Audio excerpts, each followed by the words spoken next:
العالمين والعاقبة للمتقين نحمده ونستعينه ونستغفره ونؤمن به ونتوكل عليه ونشهد أن لا إله إلا الله وحده لا شريك له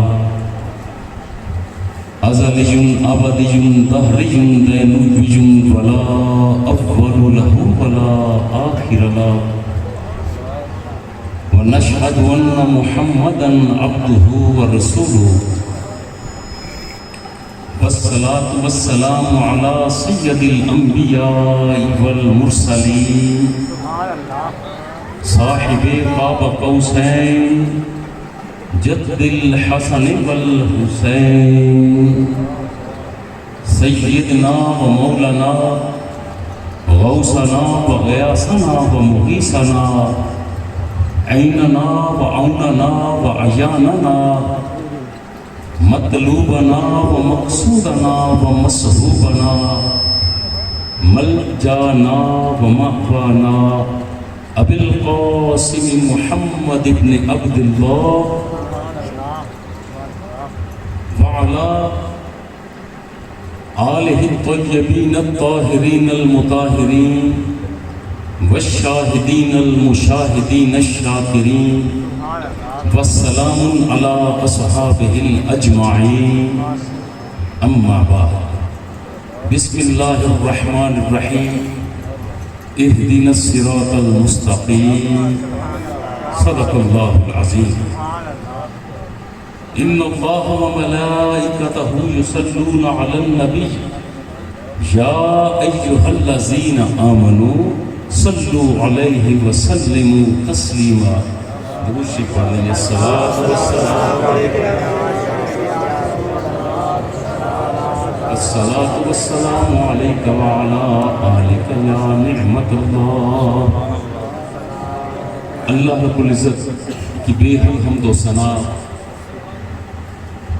نبی مکرم رسول محتشم حضور علیہ السلام کی ذات بابرکات پر ہدیہ درود و سلام کے بعد اللہ جل مجدہ سے یہ دعا ہے کہ ہم سب کی حاضری کو اپنی بارگاہ میں قبول و منظور فرمائے.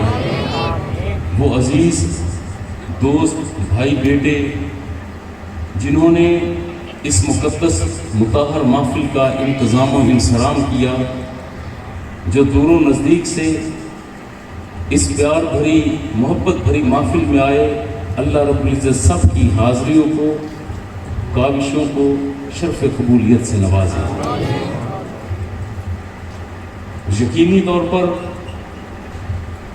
حضور غوث الثقلین الشیخ عبد القادر جیلانی رضی اللہ تعالیٰ عنہ کے نام سے موسوم اس محفل میں تقریب میں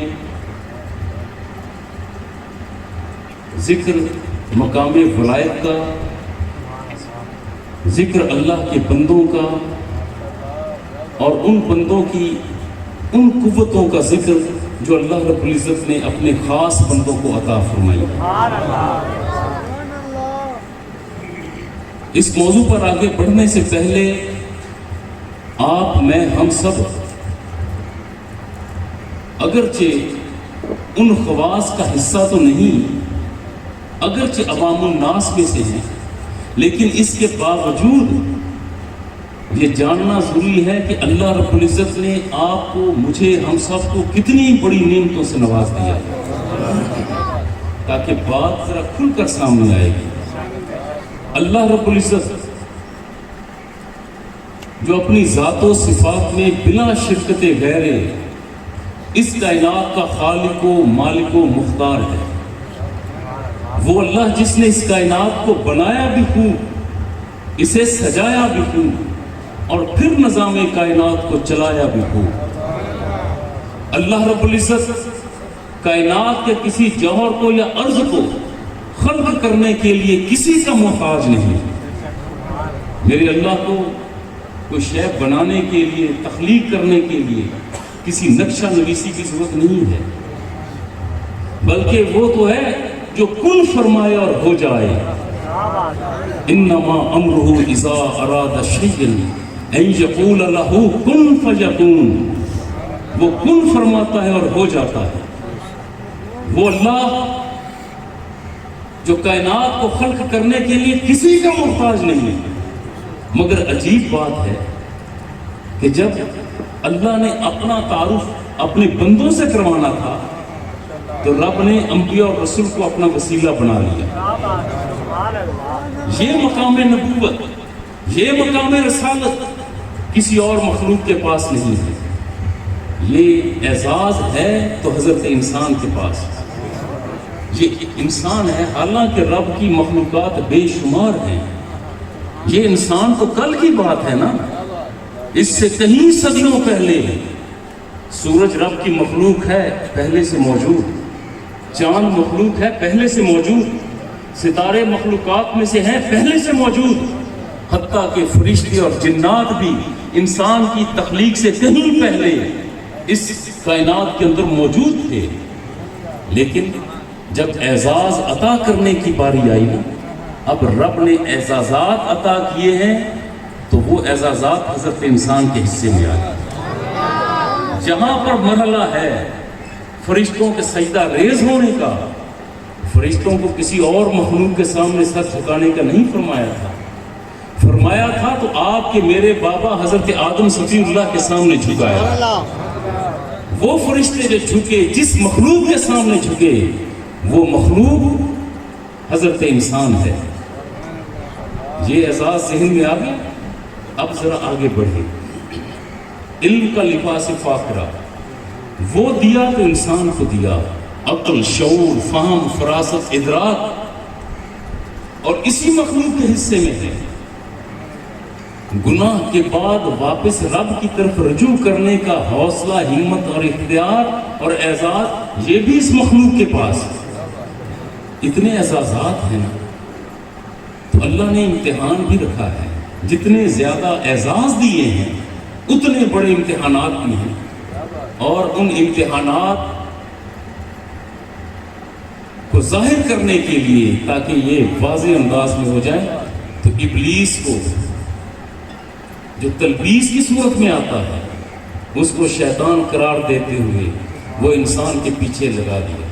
اچھا بھی چلو، یہ وہ ہے کہ جس نے زمین کے ہر حصے پر عبادت و ریاضت کی اور خوب کی، اس قدر عابد ہے، اس قدر عالم ہے کہ اس وقت کے فرشتے اس کی خدمت میں آیا کرتے، اس کے پاس آیا کرتے۔ بھئی تو اتنا عابد، اتنا زاہد، اتنا عالم۔ فرشتے فخر محسوس کرتے کہ بھی ہم عزازیل کے پاس جا رہے ہیں۔ یہی عزازیل ہے جس نے انکار کیا تھا، اللہ کا حکم ماننے سے انکار کیا اور آدم صفی اللہ کو سجدہ نہ کیا۔ تکبر عزازیل را خوار کر، بزندان لعنت گرفتار کر۔ یہ تکبر تھا جس نے عزازیل کو راندہ درگاہ کیا۔ اس نے کہا کیا تھا؟ وہ لوگ جو بات بات پر ذرا کبر کرتے ہیں نا، غور کریں۔ رب نے جب فرمایا نا کہ آدم کو سجدہ کرو، رب کا حکم مانتے ہوئے تمام فرشتے آدم کے سامنے سجدہ ریز ہوئے، مگر یہ عزازیل ایک طرف کھڑا ہے، اکیلا ہے، سجدہ نہیں کیا۔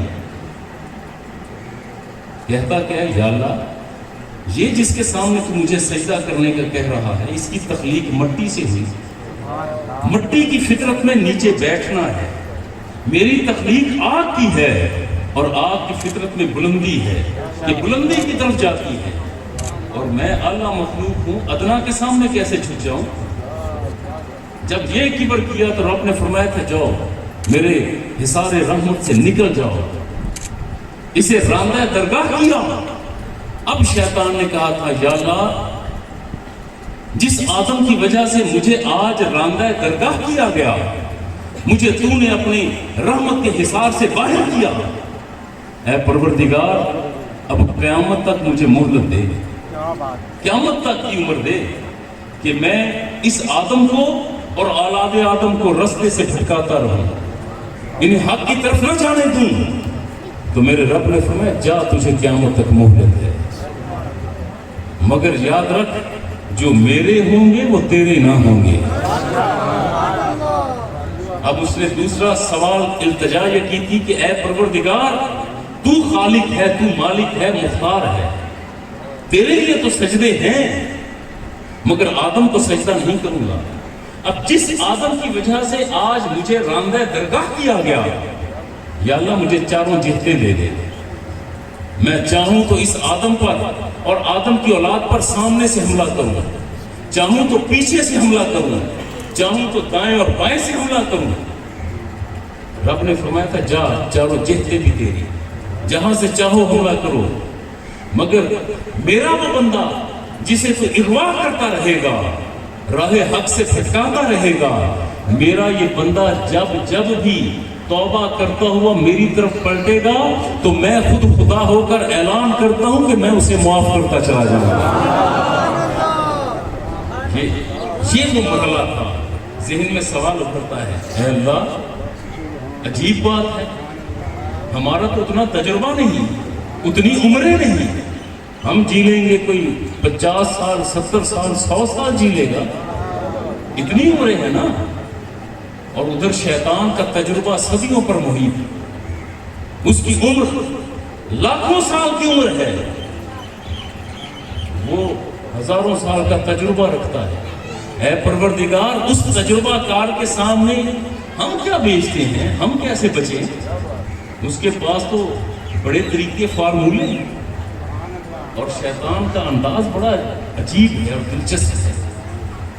اور آپ کو سمجھانے کے لیے ایک بات کرنے لگا ہوں، ذرا اسے سنبھال لیجئے گا۔ اس کا تجربہ کتنا یوں محسوس ہوتا ہے کہ جیسے اس نے اپنے بکسے کے اندر مختلف رنگ کی مختلف مزاجوں کی گولیاں رکھی ہیں، کیپسول رکھے ہیں، اور وہ بندوں کو ان کے مزاج کا کیپسول دیتا ہے اور ہم کھا بھی لیتے ہیں۔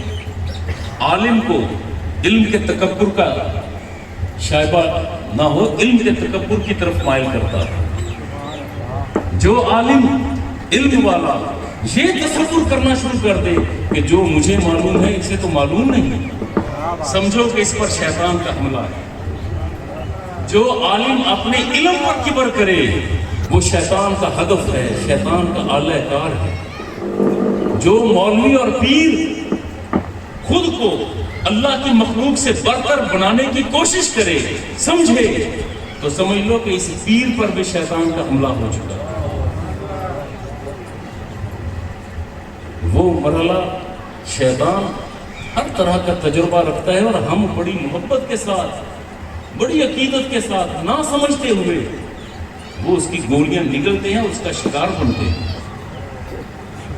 جب یہ سوال آیا نا کہ چاروں جہتیں شیطان کے پاس، ذہن میں سوال ابھرتا ہے کہ اے پروردگار ہماری تو عمریں تھوڑی ہیں، اس کو تو نے قیامت تک مہلت بھی دے دی، اس کے پاس تجربہ بھی ہے، اس نے مقابلے کیے ہیں تو نبیوں اور رسولوں کے ساتھ، ان کے صحابہ کے ساتھ، اولیاء اللہ کے ساتھ، ہم تو بڑے چھوٹے سے بندے ہیں، خطا کار ہیں، گناہ گار ہیں، یا اللہ ہم کیسے بچیں؟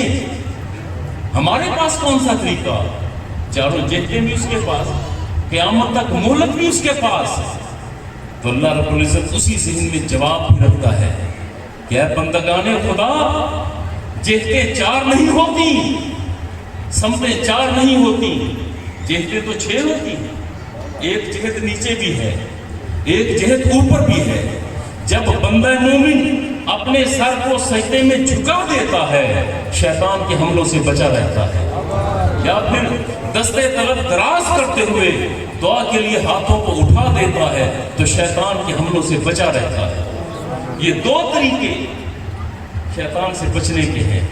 جب محسوس ہو کہ شیطان حملہ آور ہوا تو نوافل کی ادائیگی شروع کر دو، سر سجدے میں بارگاہ قدس میں دعا کرو، اور ایک دعا جو ایک بندہ مومن ایک دن میں 46-47 مرتبہ پڑھتا ہے، اہدنا الصراط المستقیم۔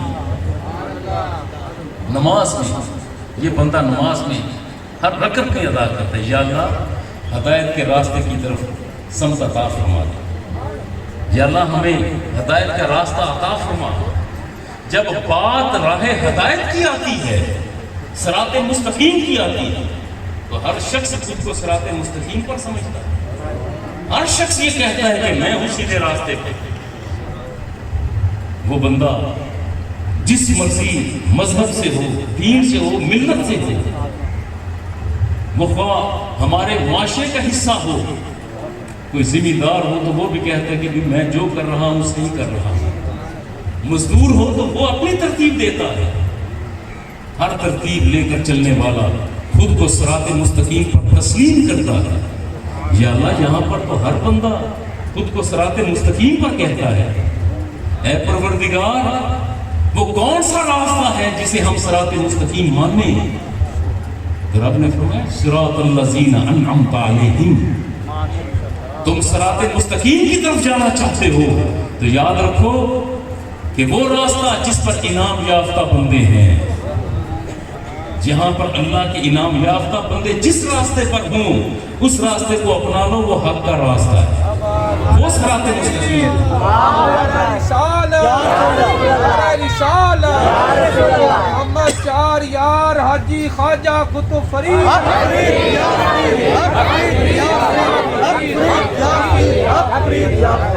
اللہ آپ کو سلامت رکھے، رحمتوں کے سائے میں رکھے۔ اب جب یہ مرحلہ آیا کہ بھئی صراط مستقیم پر انعام یافتہ بندے ہیں، تو ہمارے علاقوں کے ذمہ داروں نے کہنا شروع کر دیا بھی دولت تو بڑی نعمت ہے، یہ نعمت ہمارے پاس، لہٰذا ہمارا راستہ حق کا راستہ صراط مستقیم ہے۔ جس کے پاس سیاست ہے اس نے سیاست کو صراط مستقیم کہہ دیا کہ بھئی یہ نعمت ہے، لوگ میری تکریم کرتے ہیں۔ عالم نے اپنے علم کی بات کی کہ یہ بھی نعمت ہے، علم نعمت ہے، علم میرے پاس، میں جو دلیل دیتا ہوں وہ صحیح ہے۔ ہم پھر الجھ گئے، یا اللہ یہاں پر تو ہر بندہ خود کو انعام یافتہ کہتا ہے۔ اے پروردگار ہم الجھ گئے، اب تو بتا دے کہ انعام یافتہ بندے کون سے ہیں، تاکہ ہمیں معلوم ہو کہ وہ انعام یافتہ بندے ہیں کون سے۔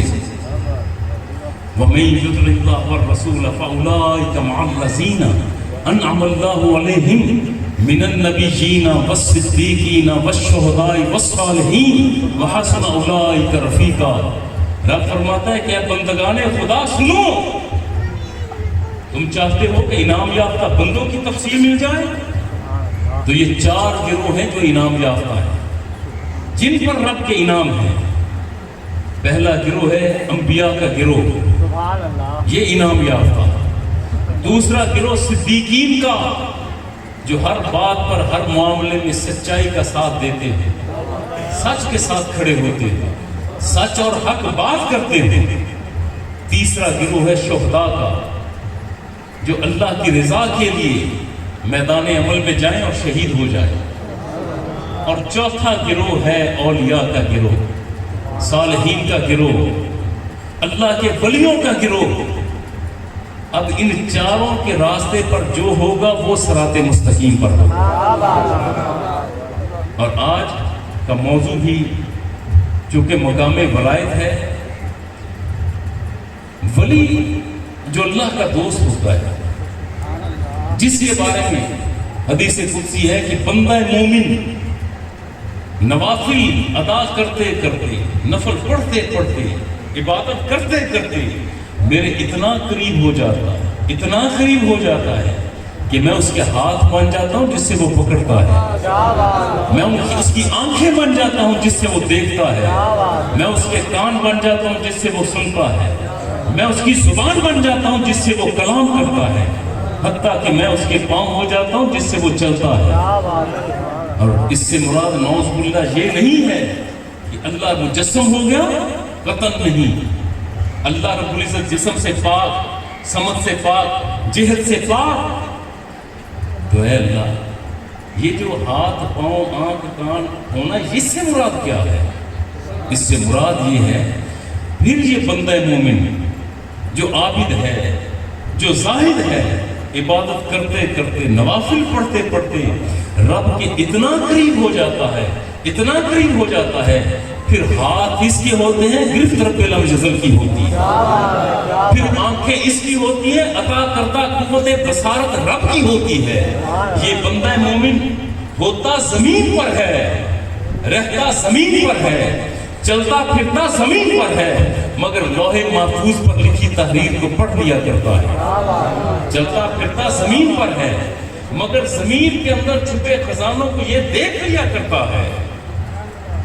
پھر کیفیت یہ ہوتی ہے کہ پھر اللہ کا یہ بندہ جو مقام ولایت کے اس مقام پر ہو، یہ مسجد نبوی شریف میں جمعے کا خطبہ ارشاد کر رہا ہے، نام ہے اس کا عمر فاروق رضی اللہ عنہ، اور 1000 میل کی دوری پر ایران کی محاذ پر مسلمان لشکر دشمن کے ساتھ جنگ کے لیے مصروف ہے، اور حضرت عمر فاروق رضی اللہ تعالیٰ عنہ خطبہ ارشاد فرماتے ہوئے کچھ دیر کے لیے رکتے ہیں۔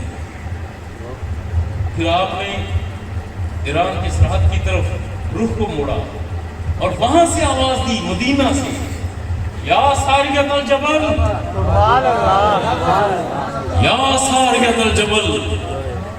بھئی اصحاب حیران ہیں، پریشان ہیں، خلیفۃ الرسول کو یہ کیا ہو گیا، خلیفۃ المسلمین کو کیا ہو گیا؟ یہ بیٹھے مدینہ میں ہیں اور جس کو پکار رہے ہیں، ذکر کر رہے ہیں، اے ساریہ پہاڑ کو پشت پر رکھ۔ وہ ساریہ تو ہے ایران کے محاذ پر، انہیں گئے تو کئی مہینے ہو چکے ہیں، اور یہ یہاں سے پکار کر رہے ہیں۔ لوگوں نے وہ دن یاد رکھا، وہ تاریخ یاد رکھی، وقت یاد رکھا، اور جب کچھ لوگ محاذ سے واپس پلٹے نا تو ان سے پوچھا، اچھا ذرا یہ تو بتاؤ کہ جمعے کا دن تھا، فلاں وقت تھا، فلاں تاریخ تھی، کیا کوئی خاص بات ہوئی؟ تو وہ ذکر کرتے ہیں، ہاں عجیب بات ہوئی، تمہیں وہ منظر بتانے کے لیے ہم تیار ہیں۔ دشمن کی فوج لاکھوں کی تعداد میں سامنے موجود تھی، ہماری تعداد تھوڑی تھی، مگر ہمارے کمانڈر ساریہ نے قلب کو تیار کیا، میمنہ اور میسرہ کو تیار کیا، ساقہ اپنی جگہ پر، میمنہ میسرہ اپنی جگہ پر، قلب اپنی جگہ پر ڈٹا ہے۔ جب دشمن کے ساتھ مٹھ بھیڑ ہوئی، دشمن کی تعداد زیادہ تھی، اس نے دباؤ بڑھانا شروع کر دیا، ہماری صفیں بکھر گئی، قدم اکھڑ گئے، میمنہ میسرہ میں جا گھسا، میسرہ ساقہ کی طرف گیا، قلب بکھر گیا، ہمارے قدم اکھڑے تو ہماری فوج نے، سپاہ نے پیچھے بھاگنا شروع کر دیا، ہمیں سمجھ نہیں آ رہی تھی کہ ہم کیا کریں۔ اتنے میں ایک آواز آئی خلیفۃ المسلمین کی، مدینہ میں بیٹھتے ہوئے آواز آئی، یا ساریۃ الجبل، آواز آئی، اے ساریہ پریشان نہ ہو، پہاڑ کو ذرا پشت پر رکھ، دوبارہ سے صفیں ترتیب دے۔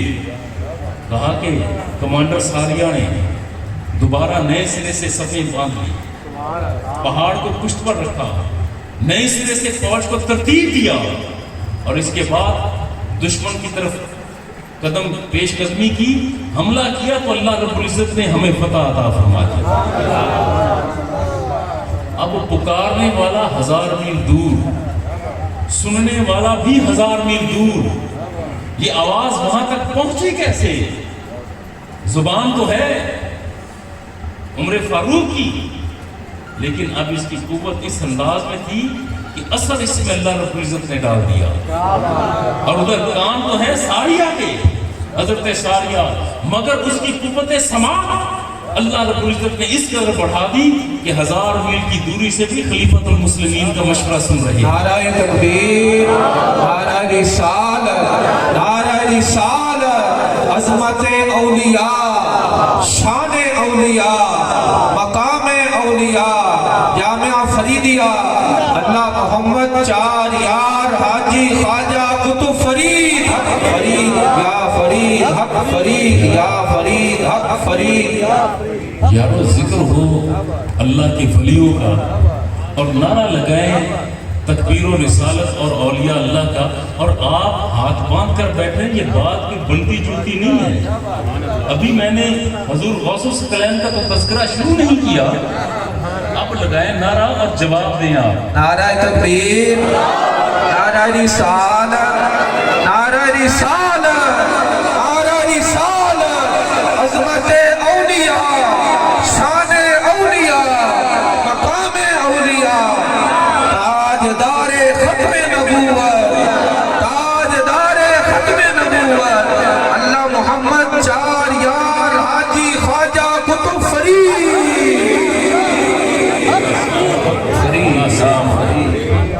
یہ ہوئی نا بات. اللہ کو سلام. مگر یہ انصاف کے تقاضے نہیں ہے کہ وہ تو بغیر مائک کے جواب دیں اور آیت نعرے لگوائیں مائک کے اندر. اگلا نعرہ لگوانا بغیر مائک کے آپ نے پوری قوت کے ساتھ. ولایت وہ منصب ہے کہ جو ضروری نہیں کہ نسل در نسل چلے.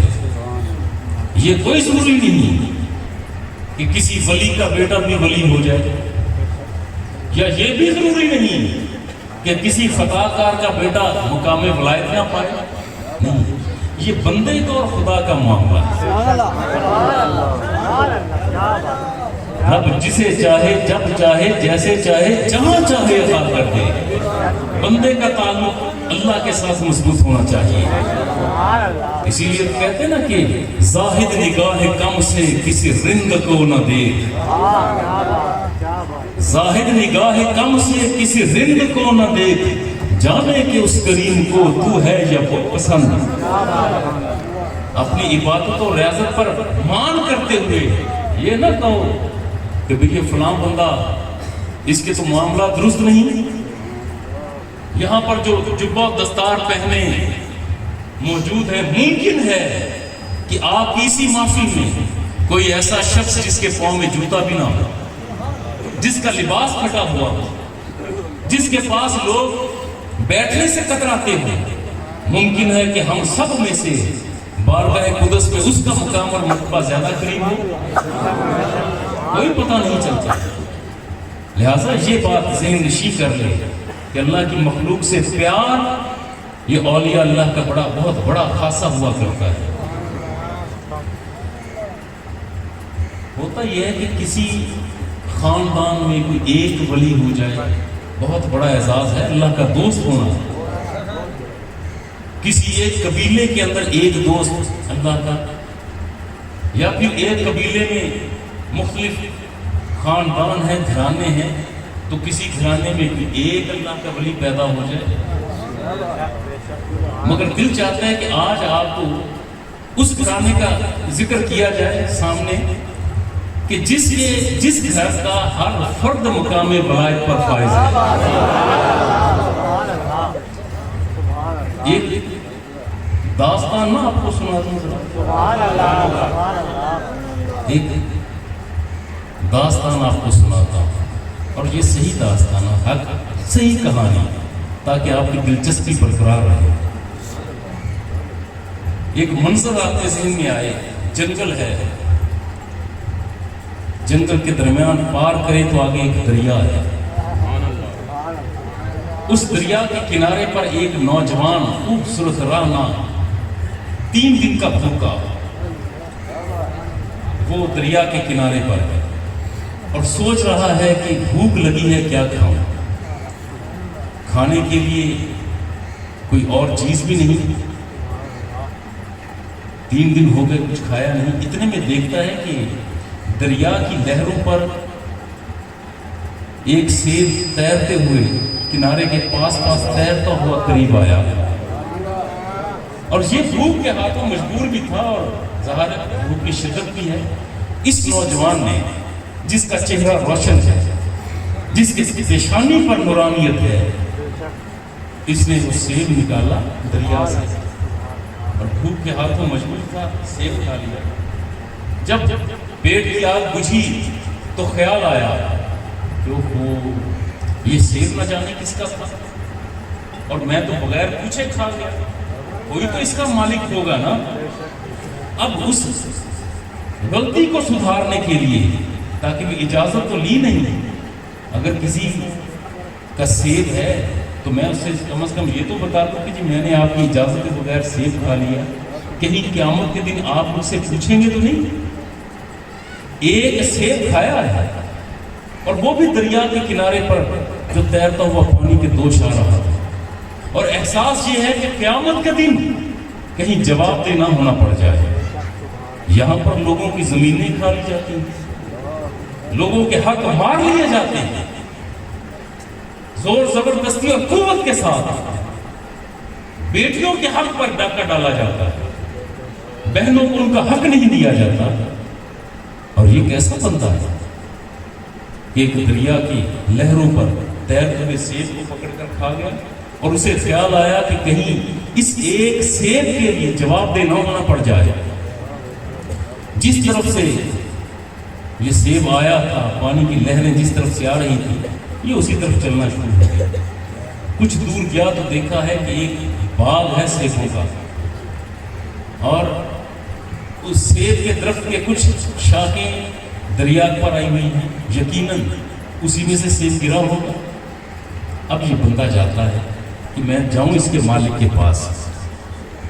مالک کے پاس اندر داخل ہوا، لوگوں سے پوچھا اس کا مالک کون ہے؟ انہوں نے کہا کہ وہ بیٹھ جاؤ، ابھی ایک بزرگ آئیں گے تو ان سے بات کر لینا، وہ اس کی ملکیت ان کی ہے، ان کی نگرانی میں ہے۔ یہ نوجوان وہاں پر بیٹھ جاتا ہے، اور کچھ دیر کے بعد بزرگ آتے ہیں، وہ بھی باریش ہیں، حسن و جمال و کمال اپنی جگہ پر، ان کے چال میں ایک متانت ہے، ان کے حسن میں ایک وقار ہے، ان کے چہرے پر روشنی ہے۔ یہ بندہ بھی، انہوں نے کہا ہاں بیٹے کیسے آئے؟ نوجوان نے کھڑے ہو کر ادب سے سلام پیش کیا اور ذکر کیا کہ میں آپ کی بارگاہ میں اس لیے آیا ہوں کہ میں 1-1.5 میل کی دوری پر تھا، 3 دن کا بھوکا تھا، سیب دریا کی لہروں پر تیرتا ہوا آیا، میں نے اسے کھا لیا، اور اب مجھے احساس ہوا کہ وہ سیب آپ کے باغ کا ہے۔ چونکہ آپ کی اجازت کے بغیر کھایا تھا، آپ سے معافی مانگنے آیا ہوں، کہیں قیامت کے دن مجھے اس کا جواب دینا ہونا پڑے۔ اور وہ جو بزرگ تھے وہ بھی سمجھ گئے بھی ایک سیب کھا کر جو اتنا حساس ہے، یقیناً کسی اچھے خاندان کا ہے، اچھے قبیلے کا ہے نوجوان۔ اور وہ مسکرا کر کہتے ہیں اچھا تم نے میری اجازت کے بغیر سیب کھایا، اور تو یہ چاہتا ہے کہ اب میں تم سے یہ راضی ہو جاؤں؟ جی میں یہ چاہتا ہوں۔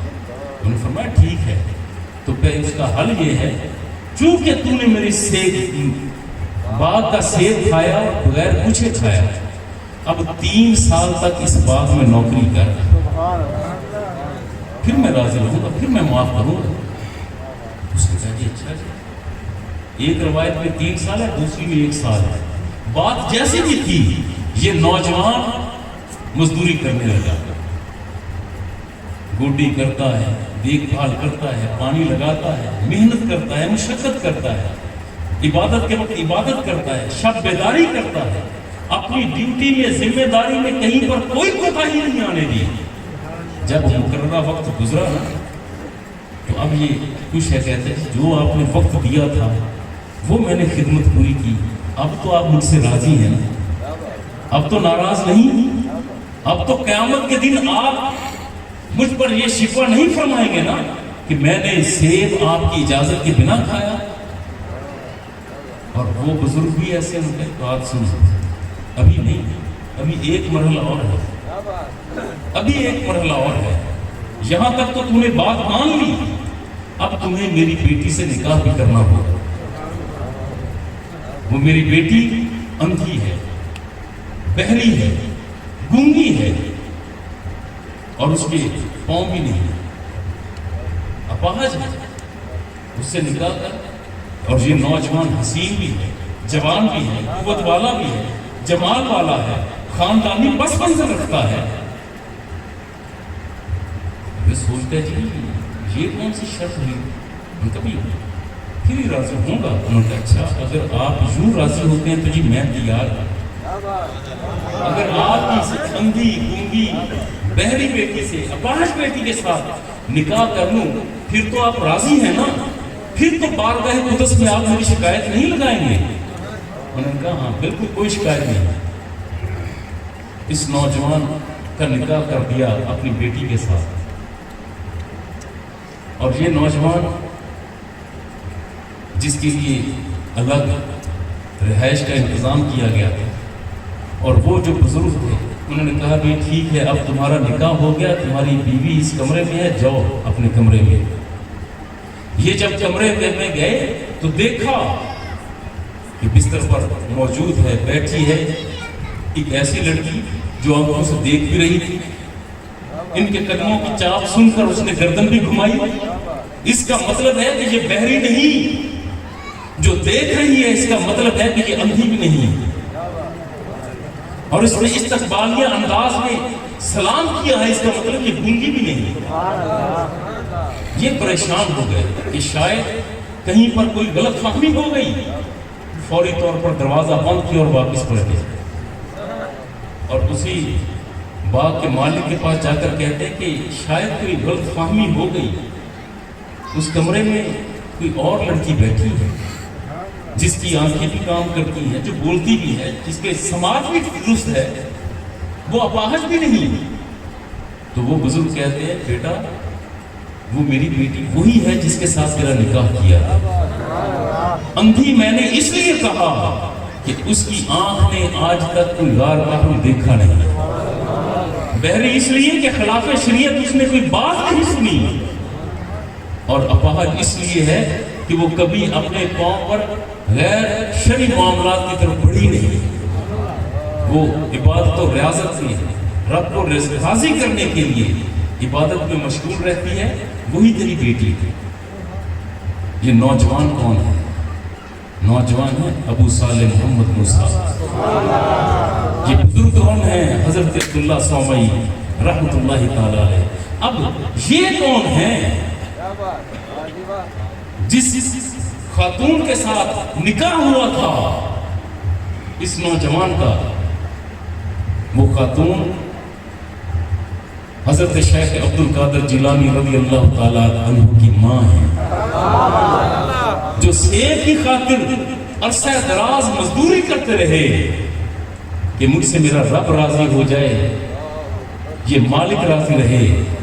تو وہ حضرت شیخ عبد القادر جیلانی رضی اللہ تعالیٰ عنہ کے والد گرامی ہیں، اور یہ حضرت عبداللہ صومعی جنہوں نے اپنی بیٹی کا نکاح ایک اجنبی مگر شریف لڑکے کے ساتھ کر دیا، یہ نانا جان ہے حضرت شیخ عبد القادر جیلانی رحمہ۔ جب ماں باپ ننھیال ددھیال رضا الہی کے لیے اس مقام پر چلے جائیں تو پھر انہی کے بطون سے تو شیخ عبد القادر جیلانی جیسے پیدا ہوا کرتے ہیں۔ نعرہ تکبیر، رسالہ، رسالہ، نعرہ غوثیہ، تاجدار ختم نبوت، تاجدار ختم نبوت، تو شان اولیاء۔ حضرت شیخ عبد القادر جیلانی رضی اللہ تعالیٰ عنہ، آپ کی ولادت سے پہلے آپ کی ولادت کے چرچے ہو چکے تھے، اور روایت جو ملتی ہے کہ حضرت خواجہ حسن بصری رحمۃ اللہ تعالیٰ علیہ، آپ نے ایک مسلح دیا تھا اپنے ایک مرید کو، اور فرمایا تھا بھائی یہ مسلح ہے اور غوث الثقلین کے لیے ہے، یہ مسلح رکھو، اور جب کبھی ان سے ملاقات ہو جائے تو یہ مسلح انہیں پیش کر دینا۔ وہ مسلح بطور امانت نسل در نسل چلا، اور جب حضرت شیخ عبد القادر جیلانی رضی اللہ تعالیٰ عنہ کی ولادت ہوئی تو اس کے بعد ملاقات اس مرید یا ان کی اولاد سے ہوئی تو وہ مسلح پیش کر دیا گیا تھا۔ اس کا مطلب ہے یہ پہلے سے چل رہا تھا۔ اور لوگوں نے پوچھا حضور یہ تو بتائیں کہ آپ مقام ولایت کے اس حصے پر فائز ہیں، آپ کو کب معلوم ہوا کہ آپ اللہ کے اولیاء میں شامل ہیں؟ وہی تو بات ہوگی کہ جب آپ کو احساس ہوا، جب آپ کو معلوم ہوا کہ اللہ کے دوستوں میں آپ کا نام بھی ہے۔ فرمایا میں چھوٹا سا تھا، اور یہ حضرت عبد القادر جیلانی رحمۃ اللہ تعالیٰ علیہ خود فرماتے ہیں کہ میں چھوٹا تھا اور مکتب کی طرف جا رہا تھا، مکتب کی طرف جا رہا تھا تو میں نے آواز سنی، ندا آ رہی تھی کچھ رجال الغیب تھے جنہیں لوگ نہیں دیکھتے تھے، جو لوگوں کی نگاہوں میں نہیں آتے تھے، مگر یوں محسوس ہوتا تھا کہ وہ رجال الغیب میرے سامنے چل رہے ہیں، اور لوگوں کو کہتے جا رہے تھے اے لوگوں رستہ دو، اللہ کا ولی آ رہا ہے، لوگوں رستہ دو، اللہ کا ولی آ رہا ہے۔ اور پھر ایک اور مقام پر ارشاد فرمایا کہ احساس کب ہوا؟ شدت کے ساتھ۔ ایک وقت ایسا آیا کہ حضرت شیخ عبد القادر جیلانی رحمۃ اللہ تعالی علیہ، آپ نے مکتب چھوڑ دیا اور ماں کے ساتھ ضد کرتے ہوئے ذکر کرتے ہیں کہ ماں جی اب میں کھیتی باڑی کروں گا۔ ماں نے ذکر کیا کہ بیٹا ابھی تو پڑھائی کے مراحل ہیں، اماں جی اب میں کھیتی باڑی کروں گا۔ اللہ کے ولیوں کے ساتھ جو معاملات چل رہے ہوتے ہیں ہر ایک میں حکمت کا پہلو پوشیدہ ہوتا ہے۔ اور خود فرماتے ہیں کہ میں ایک دن دوپہر کا وقت تھا، بیل کے پیچھے ہل جوت کر مٹی کو نرم کر رہا تھا، اور یہ بیل کے پیچھے یوں کھڑا تھا کہ اسے ہانک بھی رہا تھا اور کھیت میں ہل چلا رہا تھا۔ کوئی شخص اور قریب نہیں تھا، ذی الحج کا مہینہ، اور فرماتے ہیں کہ میں جب بیل کے پیچھے کھڑا تھا اسے ہانک رہا تھا تو اچانک ایک مقام پر جا کر بیل رک گیا، اور اس بیل نے گردن گھما کر میری طرف دیکھا، اور میں نے محسوس کیا کہ جیسے اس کے زبان سے الفاظ نکل رہے ہوں اور آواز آ رہی تھی، ماں لہٰذا خلقت یا عبد القادر۔ وہ بیل بولتے ہوئے یوں کہہ رہا تھا، اور اللہ کے ولی جو ہیں یہ جانوروں کی بولیاں بھی سمجھتے ہیں۔ ماں لہٰذا خلقت یا عبد القادر، وہ شکوے جیسی آواز تھی، بیل جیسے کہہ رہا ہو اے عبد القادر تجھے اس لیے تو نہیں بنایا کہ تو کھیت کے اندر ہل چلا، تیری تخلیق کا مقصد کچھ اور ہے۔ فرمایا کہ جب میں نے بیل کو یوں بولتے ہوئے فصیح انداز میں بولتے ہوئے سنا تو میں بتقاضۂ بشری گھبرا گیا، ڈر گیا، بیل کو وہیں چھوڑا، دوڑتے ہوئے بھاگتے ہوئے اپنے گھر کی طرف گیا، پوری قوت سے دوڑا، دوڑتے ہوئے گھر پہنچا تو کہیں نیچے کمرے میں نہیں رکا، خوفزدہ اتنا تھا کہ اسی طرح سیڑھیاں چڑھتا ہوا چھت پر چلا گیا۔ یہ بات جیلان کی ہے، گیلان کی ہے، اور آپ کہتے ہیں کہ میں اوپر گیا اور میں نے نگاہ مکہ کی طرف کی، چھت پر چڑھ کر مکہ کی طرف گیا، وہاں سے ہزاروں میل دور حج کے ایام ہیں، اور حضرت شیخ عبد القادر فرماتے ہیں کہ میں نے لوگوں اپنے آبائی گھر سے منظر ایک دیکھا، اور منظر یہ ہے کہ مینا کے خیمے سجے ہوئے، مینا حج کے ایام ہیں، لوگ مینا کی وادی میں موجود ہیں، کچھ خیموں میں موجود، کچھ درختوں کی تلاش میں ہیں۔ میں نے دیکھا حتیٰ کہ وہ لوگ جو اپنے خیموں میں موجود تھے وہ مجھے وہاں پر لیٹے ہوئے دکھائی دے رہے تھے، اور جو میں نے پوری توجہ کی تو مینا کی وادی میں لوگ جو آپس میں گفتگو کر رہے تھے میرے کان وہ آواز بھی سن رہے تھے۔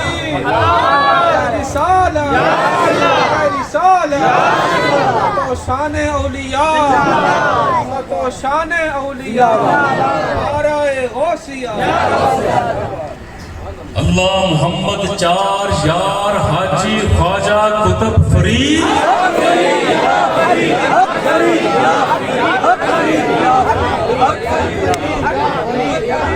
وہ مرحلہ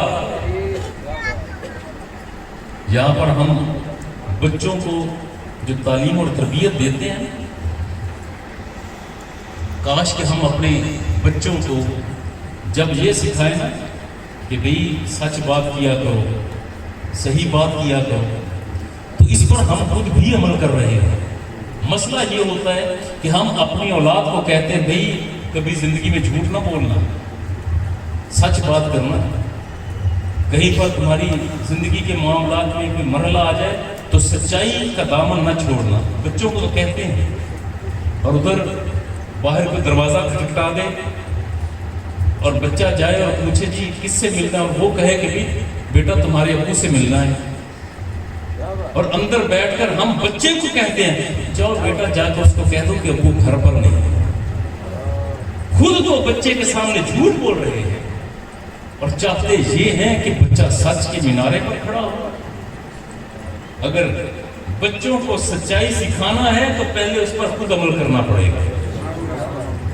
یہ نہیں ہو سکتا کہ ہم یہ چاہیں کہ ہمارا بچہ نمازیں باقاعدگی سے پڑھے اور خود نمازوں کی طرف راغب نہ ہو. بچہ جو دیکھتا ہے وہ کرتا ہے، پھر اس پر عمل بھی ہوتا ہے.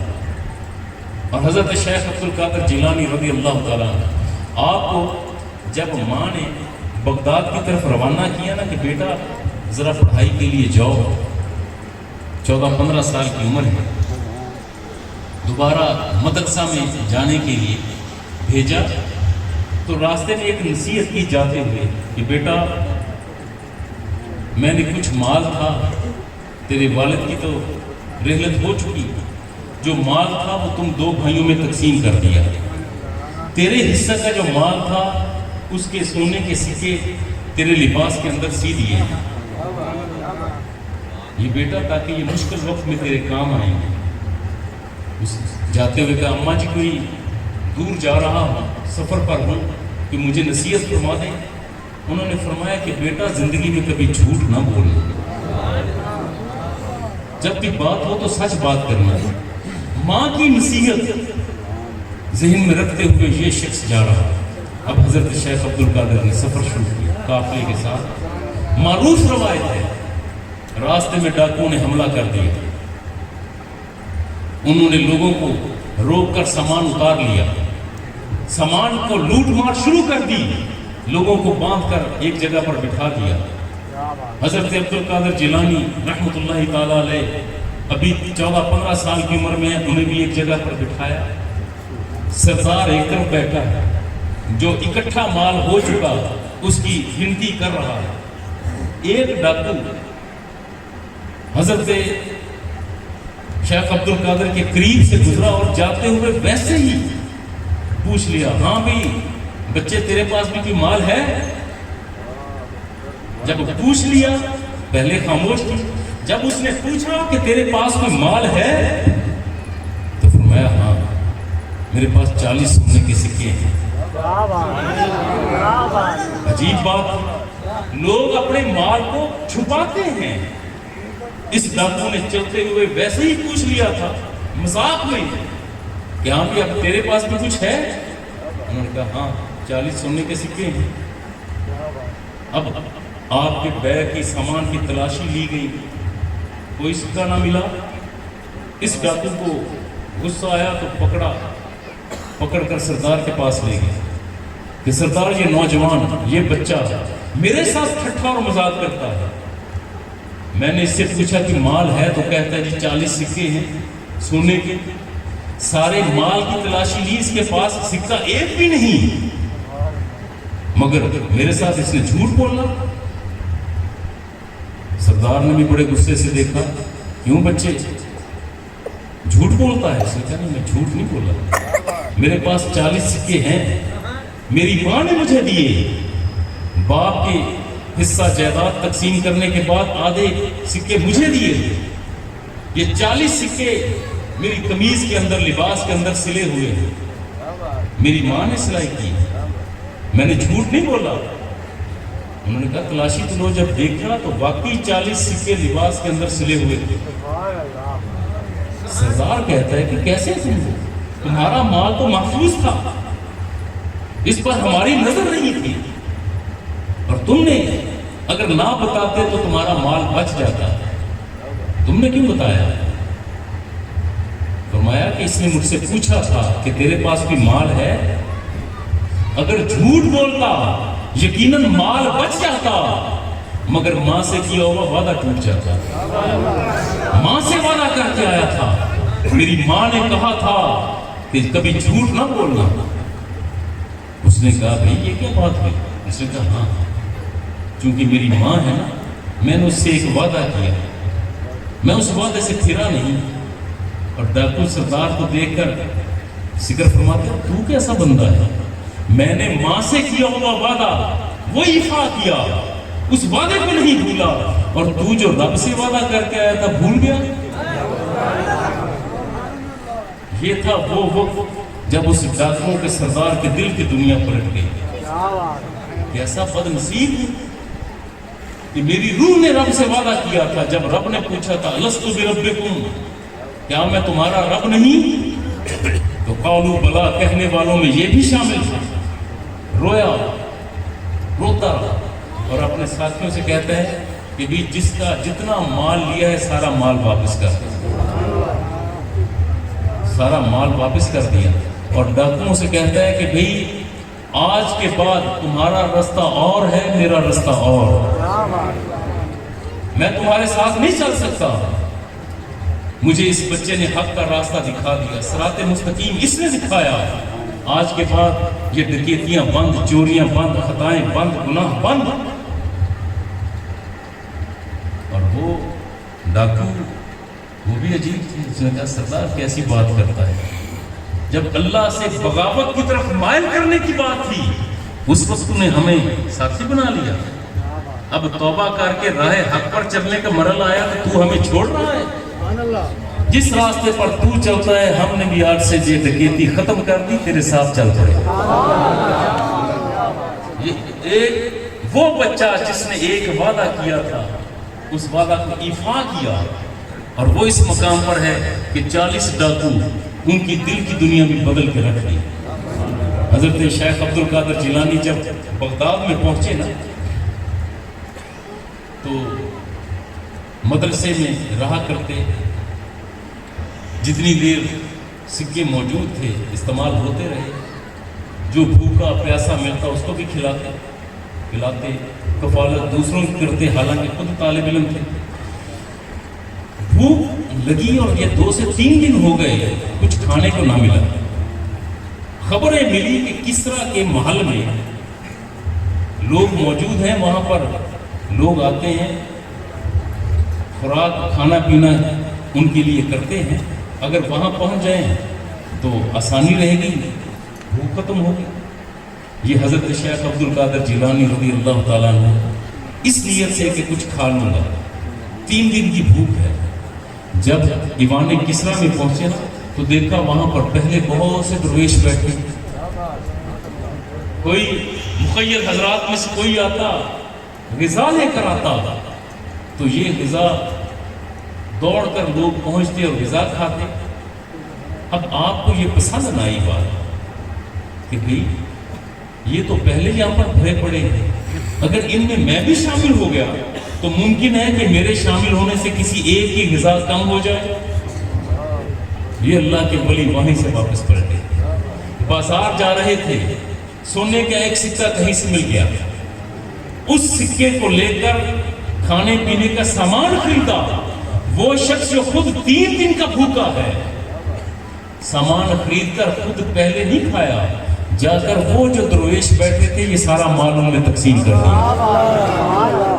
پیش نظر ایک ہی بات تھی کہ اللہ راضی ہو جائے. اب حضرت شیخ عبد القادر جیلانی رحمۃ اللہ تعالی علیہ آپ کا انداز یہ تھا کہ جتنے اساتذہ تھے ان کے پاس ان کی خدمت میں فردن حاضر ہو کر علم حاصل کرتے. کسی مدرسے میں باقاعدہ بیٹھ کر جس طرح سال ب سال بچے اس ترتیب دیتے ہیں، نہیں، جو علم جہاں سے ملتا حاصل کر رہے ہیں. فقہ کا علم، حدیث کا علم ترتیب کے ساتھ لیتے جا رہے ہیں. فرمایا کہ ایک دن خود فرماتے ہیں جوان ہو گئے، مضبوطی ہے، مقام ولایت پر ہیں، مگر لوگوں کو ابھی معلوم نہ تھا کہ یہ اللہ کا ولی ہے. ابھی لوگوں کے سامنے حجاب تھا اور آپ جنگل اور بیلوں میں رہے. فرماتے ہیں کہ کافی دن ہو گئے، وہیں پر روزہ بھی رکھتا، پانی سے افطار کر لیتا، غذا نہ ملی، کھانے پینے میں تنگی آئی تو نڈھال ہو کر ایک دن جنگل میں ایک درخت کے ساتھ ٹیک لگائی اور لیٹ گئے. رات ہوئی، فرمایا رات ہوئی، ادھر دھوپ ہے پوری شدت کے ساتھ، کبھی درختوں کے پتے کھا رہا، کبھی اپنے پیٹ کی آگ کو بجھانے کے لیے کچھ ہلکی سی غذا مل گئی ٹھیک، ورنہ بھوکا پیاسا وہاں پر موجود. رات ہوئی تو اچانک فرماتے ہیں کہ میں نے دیکھا کہ جنگل میں ہر طرف روشنی پھیل گئی، نور ہی نور۔ فرمایا کہ میں اٹھ کر بیٹھ گیا، اتنی روشنی، نور کا ایک حالہ ہے جو میرے ہر طرف، اور اس نور کے حالے سے آواز آئی، اے عبد القادر، میں تیرا الہ بول رہا ہوں، میں تیرا معبود ہوں، میں تیرا خالق ہوں، تو نے جس قدر علم حاصل کیا، عبادت اور ریاضت کی، میں تجھ سے راضی ہو گیا۔ اب ایک روایت آتی ہے کہ فرمایا تھا کہ جا، آج کے بعد ہر حلت و حرمت تجھ پر جائز ہو گئی۔ آپ فرمایا کہ پہلے تو ایک مرتبہ میں حیران ہوا، مگر دوسرا جھٹکا فوری طور پر سنبھلنے کا تھا۔ بھئی یہ حلال اور حرام کی تمیز تو انبیاء اور رسول پر ترتیب پوری طرح رہی کہ کون سی چیز حلال ہے کون سی حرام، رب نے وہاں پر بھی یہ رکھا اور انبیاء نے اس پر عمل کیا۔ میں تو نبی نہیں، میں تو نبی کا امتی ہوں، اور اللہ یہ مجھے کہتے کہ اب سے ہر حرام بھی تجھ پر حلال، یہ بات بنتی جڑتی نہیں۔ فرمایا فوری طور پر مجھے خیال آیا کہیں یہ شیطان کی چال تو نہیں، کیونکہ رب تو کسی حرام کو حلال فرماتا نہیں، مگر یہ آواز جو گونج آئی ہے، جو دل کے اندر اترنے والی گونج، یوں آواز کان کے ذریعے اندر تک اترتی تھی۔ فرمایا فوری طور پر میں نے پڑھا لا حول ولا قوت الا باللہ العلی العظیم۔ جو ہی میں نے یہ پڑھا وہ روشنی ایک دم چھٹ گئی، وہ نور ختم ہو گیا، پھر سے اندھیرا شروع ہوا، اور ایک آواز آئی، اے عبد القادر، تو بڑا خوش قسمت ہے، میں نے اپنے اسی دعو کے ساتھ ہزاروں ولیوں کو راہ حق سے بھٹکا دیا۔ اے عبد القادر، آج تیرے علم نے تجھے بچا لیا، ورنہ آج تجھے بھی میں راستے سے ہٹا دیتا۔ یہ سن کر حضرت شیخ عبد القادر جیلانی فرماتے ہیں جب میں نے یہ سنا تو فوری طور پر پھر اللہ کی طرف سے مجھے مدد ملی، اور میں نے کہا او لئیم شیطان، ابھی تک تو اپنا داؤ کھیلنے سے باز نہیں آیا، مجھے میرے علم نے نہیں، مجھے میرے رب کی رحمت نے بچایا۔ علم نہیں بچاتا، مجھے رب کی رحمت نے بچایا۔ یہ سنا تو پھر چیخ کی آواز آئی، اے عبد القادر، آج میں ناکام ہو گیا، اس لیے کہ پہلے دو سے اگر کوئی نکل بھی جاتا تھا ولی تو اس دوسرے دو میں پھنس جاتا تھا، اور اس کے دل میں یہ علم کا غرور آ جاتا کہ میرے علم نے بچا لیا، مگر اب تو نے جو کہا ہے نا کہ رب کی رحمت سے بچ گیا، میرا دو ختم ہو گیا۔ یہی شیخ عبد القادر جیلانی رضی اللہ تعالیٰ عنہ جنگل میں رہتے، کیلے میں رہتے، لوگ ان کے پاس آنا شروع ہو گئے۔ اب چونکہ جو وہاں کے باقاعدہ طور پر ادارے تھے، وہاں سے فارغ التحصیل علماء، بڑی بڑی پگڑیوں والے، جبہ و دستار والے، علم کے غرور میں گندے ہوئے، وہ تو اپنی خانقاہی نظام میں بیٹھے تھے اور چاہتے تھے کہ لوگوں کا اجتماع ان کے پاس آئے، مگر لوگ وہ سیدھے سادے سادہ درویش عبد القادر جیلانی کے پاس جاتے، ان سے شریعت کا مسئلہ پوچھتے تو وہ مسئلہ بیان کر دیتے، ان سے کوئی فتویٰ لیتے تو وہ فتویٰ عطا کر دیتے، ان سے قرآن و حدیث کے کوئی رموز سمجھنا چاہتا تو حضرت شیخ عبد القادر قرآن و حدیث کے رموز سے لوگوں کو آشنا فرما دیتے۔ دھیرے دھیرے لوگوں کا ہجوم بڑھنا شروع ہو گیا، آپ کی محفل میں لوگ زیادہ آنے لگے۔ جب لوگ اس جنگل میں زیادہ آئے تو وہ جو علماء تھے اس دور کے، ان کی خانقاہیں اور ان کے محلے ویران ہونا شروع ہو گئے، لوگ ان کی طرف نہ جائیں، وہ سارے سر جوڑ کر بیٹھ گئے تمام علماء۔ یہ کیا بات ہے، معاملہ کیا ہے؟ پہلے تو لوگ آیا کرتے تھے، ہم سے پوچھا کرتے، کچھ نذرانے لایا کرتے، کچھ خدمت کرتے، تھک جاتے تو دبا بھی دیتے، مگر کچھ عرصہ سے ایسا ہے کہ لوگ ہماری طرف نہیں آ رہے، کیا معاملہ ہے؟ کسی نے ذکر کیا بھئی ایک عبد القادر ہے نوجوان، لوگ اس کی طرف جا رہے ہیں اور وہ اس سے جو مسئلہ پوچھے وہ مسئلہ بیان کرتا ہے، اس سے قرآن کا پوچھے قرآن بتاتا ہے، حدیث کا پوچھے حدیث بتاتا ہے، فقہ کے معاملات میں اس کی گرفت ہے۔ سارے علماء نے سر جوڑ کر کہا کہ یہ بندہ کون ہے؟ ہم نے تو اسے کسی مدرسے سے فارغ التحصیل ہوتے نہیں دیکھا، اس نے علم کہاں سے حاصل کر لیا؟ اس کے پاس کیا کہیں کی کوئی سند فراغت ہے؟ کیا اسے باقاعدہ دستار بندی ہوئی؟ سب نے ایکا کر کے نا لوگوں کو کہنا شروع کر دیا بھئی جس کے پاس تم جاتے ہو اس کے پاس تو علم مستند علم تو ہے نہیں، یا تو وہ آ کر ہم تمام علماء کو امتحان دے، ہمارے سوالوں کے جواب دے، اگر سوالوں کے جواب نہیں دیتا تو اس سے فتویٰ لینا درست نہیں، ہم فتویٰ دیں گے۔ لوگ جاتے اور عرض کرتے کہ بابا جی کسی وقت ان کے سوالوں کے جواب دے دیں، ہم آتے ہیں تو راستے میں لوگ کھڑے کر دیتے ہیں کہ بھی عبد القادر کی طرف نہ جاؤ، وہ کسی مدرسے کا فارغ التحصیل نہیں، اور آپ نے تو علماء کے محافل میں جا کر خود جا کر علم حاصل کیا۔ وہ کہتے ہیں کہ اسے چاہیے کہ ہمیں پہلے امتحان دے۔ ایک دن موج میں آگے اور فرمایا جاؤ انہیں کہو کہ کل عبد القادر آئے گا تمہارے سوالوں کے جواب دے۔ وہ جو علماء تھے اس ارد گرد کے علاقوں کے روایت ملتی ہے کہ 100 علماء اکٹھے ہو گئے، انہوں نے بھی کہا کہ اب عبد القادر کو گرانے کا وقت اب آیا ہے،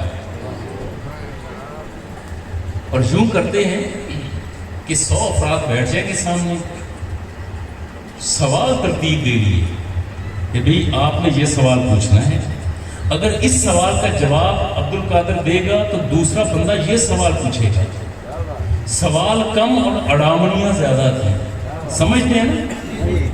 ایک ہوتا سوال تو وہ ہے جس کا جواب بھی ہو، معقول سوال کا معقول جواب، اور ایک پنجابی میں ہے اڑامنیاں، جو سوال نہیں ہوا کرتا، صرف دوسرے کو گرانے کے لیے لفظوں کو جوڑا جاتا ہے۔ تو انہوں نے 100 سوال ترتیب دے دی اور کہا بھی عبد القادر آئے، ہمارے سوالوں ایک سوال پوچھیں گے، جواب دے، اگر سوالوں کے جواب دے دیے تو ہم اس کے قائل ہو جائیں گے اور وہ فتویٰ بھی صادر کر دیں، پھر لوگوں کو اجازت ہوگی کہ اس کی محفل میں جائیں۔ اب لوگ انتظار میں ہیں، ابھی شیخ عبد القادر تشریف نہیں لائے، علماء پہلے سٹیج پر موجود ہیں، ایک دوسرے کو دیکھ کر مسکرا رہے ہیں کہ ابھی آیا نہیں، لگتا ہے میدان سے بھاگ گیا، لگتا ہے خوف زدہ ہو گیا، مگر اللہ کے ولی تو کبھی گھبراتے نہیں، وہ تو ڈرتے نہیں۔ اتنے میں حضرت شیخ عبد القادر جیلانی اس محفل میں آئے، پوری متانت کے ساتھ، تمکنت کے ساتھ لوگ کھڑے ہو کر استقبال کرتے ہیں۔ ان 100 علماء کے سامنے ایک کرسی رکھی تھی اور شیخ عبد القادر جیلانی کو اس کرسی پر بٹھا دیا، بھی آگے ہو سوال پوچھے جائیں۔ تو میرے شیخ عبد القادر یوں گردن جھکی ہے، جب انہوں نے پوچھا نا کہ سوال پوچھیں، آپ نے یوں آنکھ اٹھائی اور تمام علماء کے چہرے دیکھنا شروع کر دیے، ہر ایک کی آنکھ میں جھانکنا شروع کر دیا۔ جب 100 افراد ہر فرد کی آنکھ میں جھانک لیا تو پھر فرمایا مسکرا کر، ہاں پوچھو کیا پوچھتے ہو، پوچھو کیا پوچھتے ہو۔ اب کیفیت یہ تھی کہ جس کی آنکھوں میں ایک مرتبہ شیخ نے جھانک لیا اس کو سوال بھول چکا تھا، وہ دائیں بائیں دیکھے، بھئی مجھے سوال کیا کہا تھا، دوسرا بتایا کہ جناب آپ کو کیا بتائیں، ہمیں تو خود بھول گیا کہ ہم نے کیا پوچھنا تھا، اور ادھر شیخ بار بار پوچھیں، بھئی اب پوچھو نا کیا پوچھتے ہو، کیا کوئی سوال ہے، مگر ان کی زبانیں بند ہیں، تالو سے لگی ہیں، چہرے پر اضطراب ہے، آنکھوں میں بے چینی ہے، کوئی ایک چیز بھی ایسی نہیں جو انہیں یاد ہو۔ جب کافی دیر خاموش رہے نا یہ علماء تو آپ فرمائے، اچھا بھائی تم تو اب کوئی سوال پوچھتے نہیں، تو ٹھیک ہے پھر میں جاتا ہوں، آپ نے اپنی ابا کو بلند کیا اور جب مڑنے لگے نا تو یہ لوگ چیخ پڑے، اے شیخ ذرا رکنا، اے شیخ ذرا رک جا، خدا کے لیے وہ تمام علم تو واپس کر دے جو ہماری پہلے تھوڑی دیر پہلے پاس موجود تھا۔ تو نے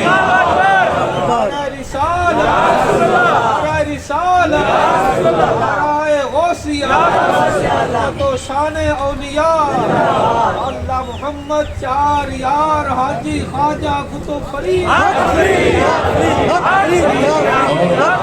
اسی منظر کی طرف اشارہ کرتے ہوئے نا امیر عشق امیر خسرو نے کہا تھا، چھاپ تلک سب چھین لیے مجھ سے نینا ملائی گے۔ بھئی تو نے میرے ساتھ آنکھیں ملائیں، میرا سارا ناز نخرہ علم ہنر تو لے گیا۔ اے عبد القادر ہمارے ذہن تو خالی ہو چکے، خدا را اب کیفیت وہ جو پیار بھری نظر بھی تو دیکھ نا۔ آپ نے مسکرا کر دیکھا، انہیں قریب کیا، اور پھر یہ 100 علماء وہ تھے کہ خود جا کر حضرت شیخ کی بارگاہ میں حاضری دیا کرتے۔ یہ آج کا درس جو آپ کو دینا مقصود ہے، یہ صرف اولیاء کا ذکر کرنا اور آپ سے واہ واہ کروانا یا نعرے لگوانا مقصود نہیں ہے۔ اولیاء اللہ کی زندگی صرف قصے کہانیوں کی طرح سننے کے لیے نہیں، بلکہ اس پر عمل کرنے کے لیے۔ یہ پہلا درمیان میں جو درمیان میں درس آتا تھا بیان کرتا رہا۔ پہلا اصول یہ ہے کہ بچوں کو سچ سکھاؤ مگر اس سے پہلے خود سچ بولنا چاہیے۔ بچوں کو عبادت اور ریاضت کی ترغیب دو مگر پہلے خود عبادت اور ریاضت کی طرف مائل ہونا پڑے گا۔ کسی کا مال دبا لینا، چھپا لینا اور بندہ یہ سمجھے کہ اب مجھ سے میرا رب راضی ہو جائے، وہ حج کیسا حج ہوگا کہ ادھر بندہ حج بھی ادا کرے، نمازیں بھی پڑھے اور ادھر لوگوں کے پیسے بھی دبائے، لوگوں کی رقوم دبا کر بھلے تم جتنی مرضی زکوٰۃ دے دو، وہ زکوٰۃ لپیٹ کر تمہارے منہ پر ماری جائے، لوگوں کا حق مارتے ہو اور تم یہ سمجھتے ہو کہ تیرا رب تم سے راضی ہو جائے۔ نہیں، معاشرے میں پھیلانے کے لیے آپ کے پاس ایک چیز ہے اور وہ ہے پیار۔ نفرت کو لپیٹ کر ایک طرف کرو، اور جو بندہ یہ کہتا ہے نا کہ دل پریشان رہتا ہے، میں بے چین رہتا ہوں، رزق کی فراوانی نہیں، روزگار بہتر نہیں، میرا دل ذہن پریشان ہے، آج نسخہ میں دے رہا ہوں، آج نسخہ میں دے رہا ہوں، اس نسخے پر عمل کرنا شروع کر دیں، رزق میں برکت اور فراوانی بھی آ جائے، دل بھی مطمئن ہو جائے۔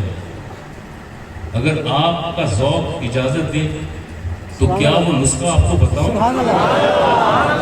اگر تو صرف نسخہ حکیم کے پاس جائیں، کہیں نا کہ گلا خراب ہے، سینے میں درد ہے، دوائی دے دیں، اور حکیم کی معجون دے دے، اور وہ آپ معجون لیں اور گھر آ کر کسی بلند جگہ پر رکھ دیں، معجون استعمال نہ کریں تو اس سے سینے کا درد ختم نہیں ہوتا۔ اگر معجون لی ہے تو پھر اسے استعمال کرنا پڑے گا۔ تو کیا آپ کو قرار قلبی کی معجون بتاؤں؟ رزق میں فراوانی کی، معاشرے میں امن قائم کرنے کی، عزت اور وقار کی معجون آپ کو دوں؟ پہلا نسخہ،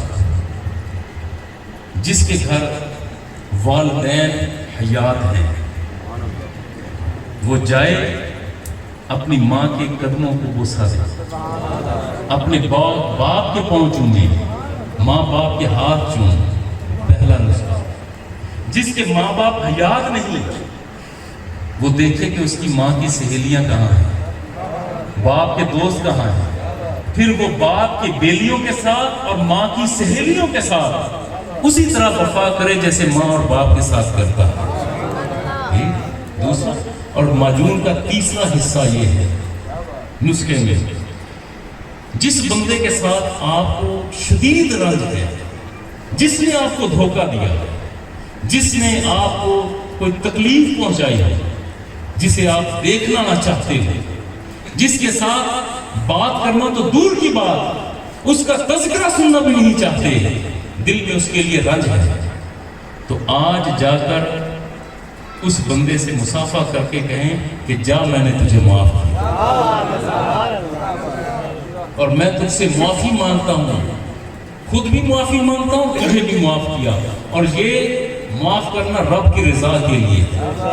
یہ 3 کام معجون کے پہلے انگریڈینٹس ہیں، وہ 3 نسخہ جات کے حصے ہیں، یہ 3 کام کر لو، میں لکھ کر دینے کے لیے تیار ہوں کہ تیرا دل مطمئن ہوگا، رب راضی ہوگا، رزق میں برکت آئے گی، وقار میں اضافہ ہوگا۔ اللہ رب العزت آپ کی، میری، ہم سب کی حاضری کو اپنی بارگاہ میں قبول و منظور فرمائے، اور ہمیں اولیاء اللہ کے بتائے رستے پر چلنے کی توفیق عطا فرمائے۔ صلی اللہ تعالی علی خیر خلقہ محمد و آلہ و اصحابہ اجمعین۔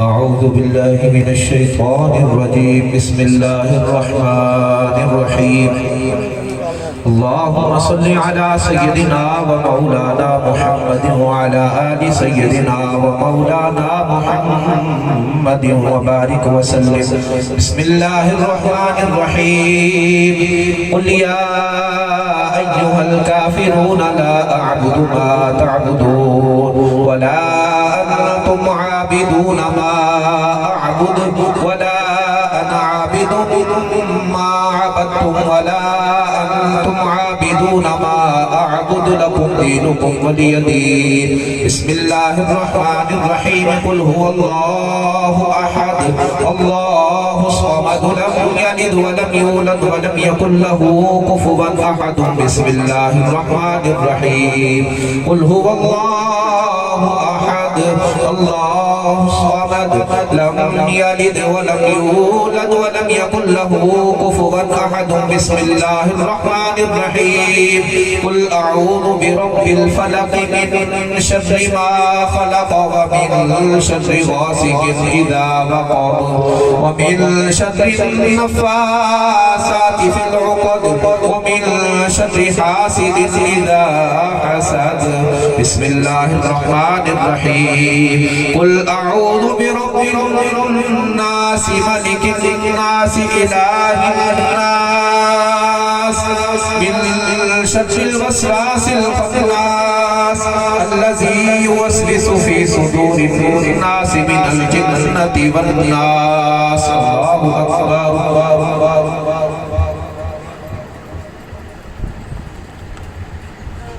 بسم الله الرحمن الرحيم الحمد لله رب العالمين الرحمن الرحيم مالك يوم الدين إياك نعبد وإياك نستعين اهدنا الصراط المستقيم صراط الذين أنعمت عليهم غير المغضوب عليهم ولا الضالين آمين بسم الله الرحمن الرحيم ألف لام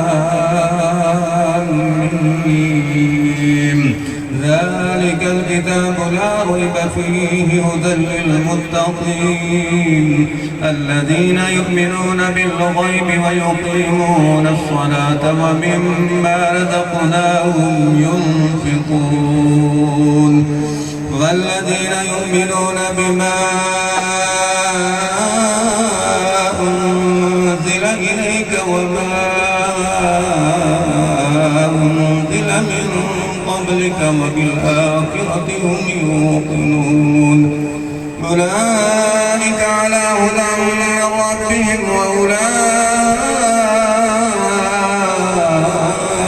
هم المفلحون وإلهكم إله واحد لا إله إلا هو الرحمن الرحيم إن رحمة الله قريب من المحسنين المحسنين دعواهم فيها سبحانك اللهم وتحيتهم فيها سلام وآخر دعواهم عن الحمد لله رب العالمين وما أرسلناك إلا رحمة للعالمين ما كان محمد أبا أحد من رجالكم ولكن رسول الله وخاتم النبيين وكان الله بكل شيء عليما إن الله وملائكته يصلون على النبي يا أيها الذين آمنوا صلوا عليه وسلموا تسليما اللهم صل على سيدنا ومولانا محمد وعلى آل سيدنا ومولانا محمد وبارك وسلم وصل عليه سبحان ربك رب العزة عما يصفون وسلام على المرسلين والحمد لله رب العالمين الله أكبر الله أكبر لا إله إلا الله والله أكبر ولله الحمد بسم الله الرحمن الرحيم اللهم صل على سيدنا ومولانا محمد وعلى آل سيدنا ومولانا محمد وبارك وسلم یا الہ العالمین، اے رب لم یزل، اے اس کائنات کے خالق و مالک و مختار، اے ذات و صفات میں وحدہ لا شریک، اے ہمارے پروردگار، آج کی اس محفل شریف میں پڑھی گئی آیات کا سوال، الحمد شریف، قل شریف، موعظتین کا سوال، نعت خوانی کا سوال، بیان کی گئی روایات کا سوال، سید المرسلین رحمت للعالمین حضرت محمد مصطفیٰ صلی اللہ علیہ وآلہ وسلم تک پہنچاتے ہیں قبول کریں۔ تمام انبیاء اور رسول، اہل بیت عظام، صحابہ اکرام، صحابیات، تابعین، تبع تابعین، تمام سلاسل اولیاء کی اولین و آخرین کی بارگاہوں میں پیش کرتے ہیں قبول فرمائیں۔ ہم سب کے ماں باپ، بہن بھائی، بیٹے بیٹیاں، اعزاء و اقربا جو دنیا سے رحلت کر کے ان کی ارواح تک پہنچاتے ہیں قبول فرمائیں۔ حضور علیہ السلام کے توسل سے خصوص بالخصوص خواجہ خواجگان، خواجہ بہروبر حضرت شیخ عبد القادر جیلانی رحمۃ اللہ تعالیٰ علیہ کی بارگاہ میں پیش کرتے ہیں قبول فرمائیں۔ اے پروردگار، اپنے نیک بندوں کے توسل سے ہماری اس حاضری کو قبول فرمائیں۔ اے پیارے اللہ، تیرے یہ بندے تیری بارگاہ میں گردنیں جھکائے ہوئے، دامن پھیلائے، دعا کے لیے ہاتھ اٹھائے حاضر ہیں۔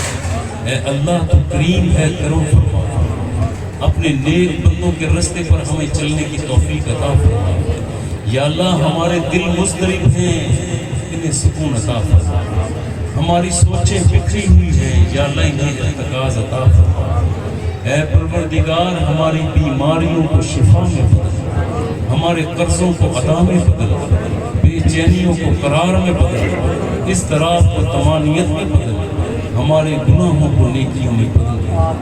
اے پیارے اللہ، تیرے یہ بندے اس وقت یہاں پر موجود ہیں اور جو کوشش کے باوجود، ارادے کے باوجود نہ پہنچ پائے، یا اللہ سب کو اپنی رحمتوں کے حصار میں لے۔ یا اللہ، تو دلوں کے بھید جانتا ہے، سوچ کے ارتیاج کو جانتا ہے۔ اے پروردگار، ان کے دلوں میں جتنی نیک تمنائیں ہیں، جتنی التجائیں ہیں، جتنی تمنائیں ہیں، ان تمام دعاؤں کو، التجاؤں کو اور تمناؤں کو ان کے حق میں کرتے ہوئے قبول و منظور فرما۔ اے پروردگار، ہماری ماں پر رحم فرما، ہمارے باپوں پر کرم فرما، ہمارے عزیز رشتہ دار بہن بھائیوں پر فضل فرما۔ اے اللہ، ہماری بیٹیوں کے نصیب اچھے فرما، ہمارے بیٹوں کے نصیب اچھے فرما، رحمتوں کے حصار میں رکھنا۔ وصلی اللہ تعالی علی خیر خلقہ محمد و آلہ وسلم۔